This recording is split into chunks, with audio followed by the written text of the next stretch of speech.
In part 1, we saw how the first weeks of you owning all the world's money would plunge humanity into chaos. Banks gone. Markets frozen. Supermarkets empty. But that was just the beginning. What happens as weeks turn into months and months into a full year? Could society recover? Could you survive? Or would this become the single greatest collapse in human history? Let's fast forward into year 1 of the world where you have every last dollar. By the end of the first month, we already saw banks shut down, trade reduced to barter, and government scrambling. Now we move into the second and third months, and reality hardens into something even darker. Unemployment skyrockets.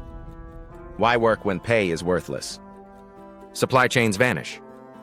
No one is producing goods at scale anymore. Cities become fragile. Without steady food, water, and medicine shipments, urban areas grow unstable. And it doesn't stop there. People aren't just broke. They're hungry. And desperation turns neighbors into rivals. Of course, world leaders don't just sit back. Governments act. And their first move is predictable: seize your assets. They know exactly who owns the money: you. And they won't let one individual hold humanity hostage. Armies freeze your accounts. Politicians call you the world's greatest thief. Countries unite, if only temporarily, under one mission: strip you of control. But even if they succeed, the damage is already done. Money has lost its meaning. And the harder they try to restore it, the less faith people have. By month 3, barter isn't just a temporary fix, it's the new normal. Communities trade food for medicine, labor for protection, fuel for clean water. Skills become more valuable than banknotes. A farmer or mechanic suddenly outranks a banker or CEO in status. The irony?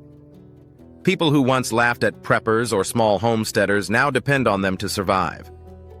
In many places, old-fashioned farming tools and seeds are worth more than gold bars. And as for you?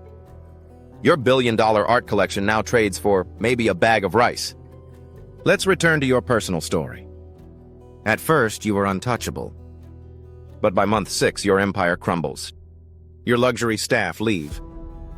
Your security guards abandon you. Why risk their lives for worthless pay? Even your private jet sits useless, grounded by lack of fuel. You start to realize, without society running, wealth is meaningless. And with no one to maintain your empire, your riches rot around you. Imagine sitting in a gold-plated mansion while rats chew through your food stores, while mobs gather at the gates demanding justice. For the first time in history, the richest person alive becomes the loneliest, and possibly the most hunted. But here's where things get interesting. Humans are resourceful. We adapt. By the second half of the year, new forms of currency emerge. Not official banknotes, but improvised systems. Cigarettes, alcohol, and fuel cans become trade staples. Precious metals, long dismissed as outdated, return as barter standards. In some tech-savvy communities, cryptocurrencies reboot, divorced from your monopoly.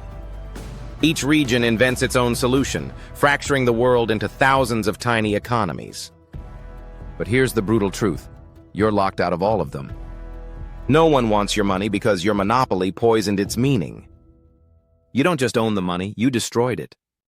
By month 9, global cities, New York, London, Paris, Tokyo, are shadows of themselves. Without supply chains, they're unsustainable. Millions flee to rural areas in search of food and water. This mass migration causes chaos. Countries close borders. Communities arm themselves.